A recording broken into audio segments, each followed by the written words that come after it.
මම විශ්වාස කරනවා ජේසුස් වහන්සේ ඔයගොල්ලන් අද දවසේ මේ ස්ථානට ගෙනාවා උන්වහන්සේගේ වචනය දැනගන්න පිණිස. අපිට ඕන එකම දෙයයි උන්වහන්සේගේ පැමිණීමේදී උන්වහන්සේගේ මනාලිය හැටියට අපිට උන්වහන්සේත් එක්ක ඒ ස්වර්ගයට යන්නයි.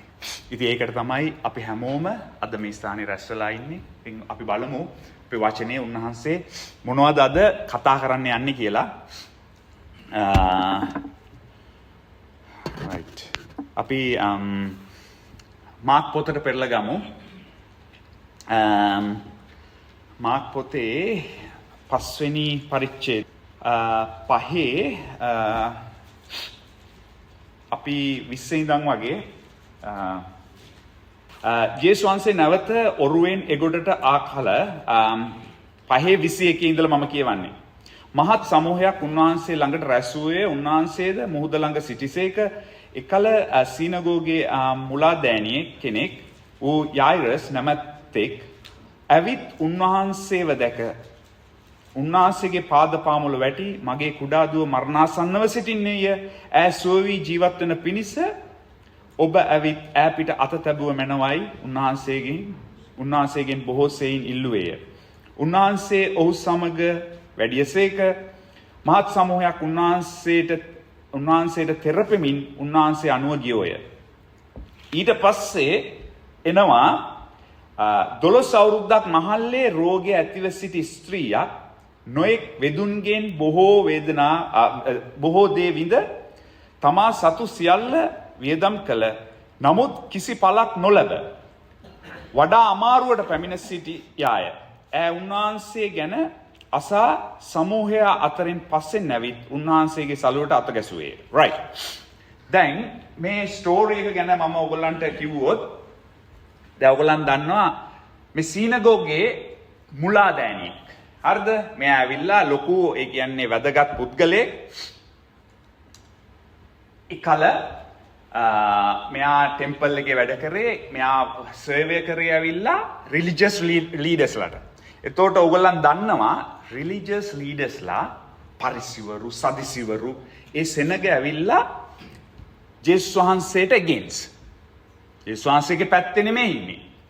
නමුත් දැන් මේ පුද්ගලයා ඇවිල්ලා ජේසුස් වහන්සේ ගාවට එනවා. මේ පුද්ගලයා ඒගොල්ලන් එක්ක හිටපු කෙනෙක්. නමුත් අපි මේ කතාව පොඩ්ඩක් බැලුවොත් මෙයා ඇවිල්ලා මෙයා කියනවා මගේ මෙහෙම දුවට අසනීපයි. ඔබ වහන්සේට එන්න පුළුවන් ද අපේ ගෙදර නිවසට කියලා. එහෙම අපි වර්ස් එකෙන් වර්ස් එකට යනවා. මම මේ ඔයගොල්ලන්ට පොඩ්ඩක් බෑග්ග්‍රවුන්ඩ් එක දෙන්නේ. එතකොට ඊට පස්සේ මොකද්ද වෙන්නේ? එකපාරටම ස්ත්‍රියක් එනවා. මේ ස්ත්‍රිය ඇවිල්ලා දැන් මේ ඔයගොල්ලන් ගන්න දැන් යායිරස්ගේ දුව මරණාසන්නව. right. ජේසුස් වහන්සේ ගාවට ඇවිල්ලා කියනවා එන්න කියලා ගෙදරට. දැන් ඔයගොල්ලන් දන්නවා ජේසුස් වහන්සේ ඔයිට ඉස්සෙල්ලා අර සීකට මුලාදෑනියා ආපු වෙලාවේ යාට මොකද වෙන්නේ?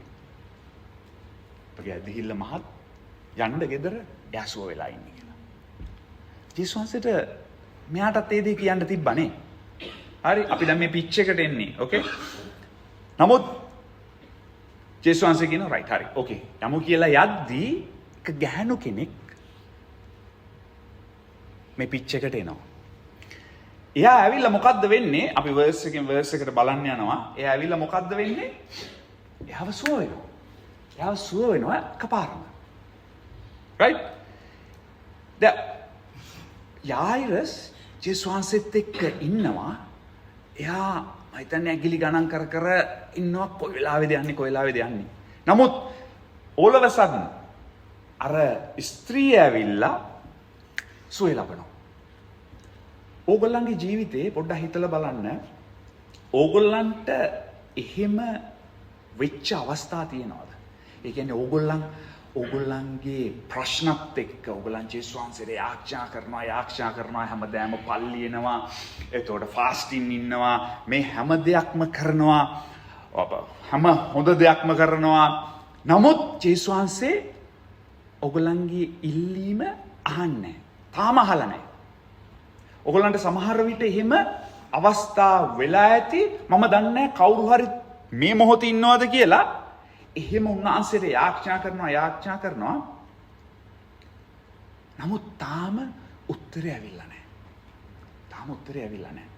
නමුත් ඕගොල්ලන් දකිනවා සමහර අය ඉක්මනට ඒ කියන්නේ සතියක් වෙන්න පුළුවන් සති දෙකක් වෙන්න පුළුවන් චර්ච් එකට ඇවිල්ලා ඒගොල්ලන් ප්‍රේ කරනවා සමහර විට ඕගොල්ලන් ගෙනාපු කෙනෙක් වෙන්න පුළුවන් ඕගොල්ලන් දෙවියන් වහන්සේ ගැන කියලා එයාගේ ප්‍රශ්නේ ඕගොල්ලන් දන්නවා මොකද්ද කියලා නමුත් ජේසුස් වහන්සේ එයාගේ ප්‍රශ්නේ ටක් ගාලා උත්තර දෙනවා.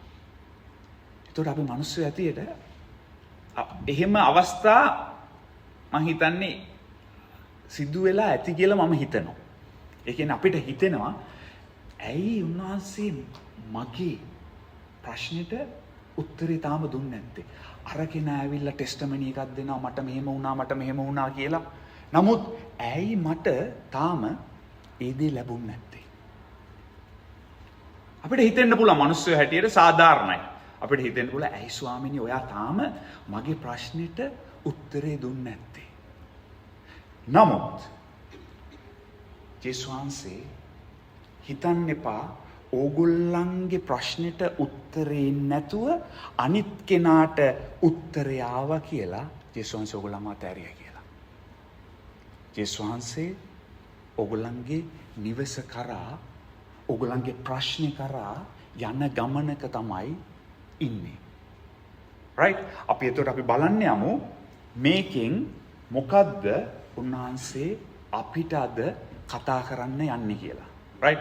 හරි ඕගොල්ලන් පෙරලා ගන්න ඕගොල්ලන් කියවන්න දැන් අපි verse එකෙන් verse එකට යමු. 22 ඉඳලා කියන්නකෝ 22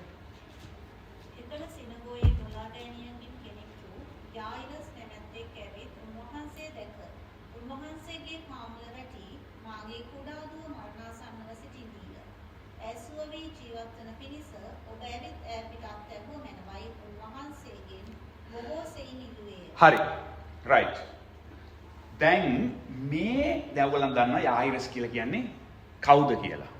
එයා සිනගෝගේ වැඩ කරන කෙනෙක්.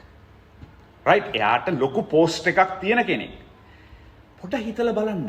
එයා මේ අවස්ථාවේ එයාගේ පෝස්ට් එක ගැනවත් මොකද එයාට හිතෙන්න පුළුවන් එයා ඊළඟට වැඩ කරන්න ආයි පහවදාට යද්දී නිකන් හරි දැනගත්තොත් පරිසවරු හරි සදසිවරු හරි ඔය කවුරු හරි දැනගත්තොත් එයාට ඒක ලොකු ප්‍රශ්නයක් වෙන්න පුළුවන් කියලා. නමුත් එයා ඒ කිසිම දෙයක් ගැන හිතුවේ නැහැ. එයා මොකද්ද කරේ?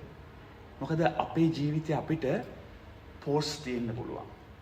අපිට උසස් වීම් තියෙන්න පුළුවන්. අපිට සල්ලි තියෙන්න පුළුවන්. මේ පුද්ගලයා සමහරට සල්ලි තියෙන පුද්ගලයෙක් වෙන්න ඇති.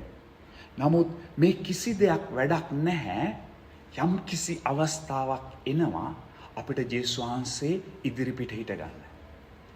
ඒ ජේසුස් වහන්සේ ඉදිරිපිට හිට ගන්න අවස්ථාව අපි දන්නේ මොකක්ද කියලා. මේ දැන් අපිට දීලා තියෙන්නේ අපේ මේ ජීවිතේ උන්වහන්සේ අවස්ථාව දීලා තියෙනවා උන්වහන්සේ ඉදිරිපිට හිට ගන්න. නිකන් හරි අපි මැරුණොත් හිතන්න අපි අපේ ජීවිතේ හෙට දෙවනාංශය ගත්තා. අපි උන්වහන්සේත් එක්ක හිටියේ නැත්තම් අපි ඒත් උන්වහන්සේ ඉදිරිපිට හිට ගන්න ඕන. සුදු සිංහාසන විනිශ්චයේදී. අපි උන්වහන්සේව දැනගෙන හිටියා වෙන්න පුළුවන්, උන්වහන්සේව පිළිගත්තා වෙන්න පුළුවන්, නොදැන හිටියා වෙන්න පුළුවන්. අපි ඒ දවසේදී උන්වහන්සේ ඉදිරියේ අපි හිට ගන්න ඕන. ඉතින් ඒ හින්දා හොඳම දේ තමයි ඒ දවස වෙනකන් ඉන්නේ නැතුව අපි උන්වහන්සේ ගාවට එන එක.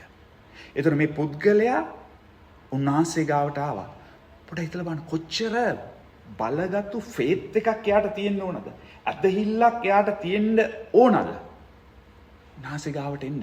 අච්චර තනක වැඩ කරද්දී, සේවය කරද්දී. නමුත් එයා මේ කතාවේ කියනවා උන්වහන්සේ ගාවට ඇවිල්ලා එයා ඉල්ලන ඉල්ලීම ඒක හරි දුප්පර ඉල්ලීමක්. එතකොට මොකද්ද කියන්නේ?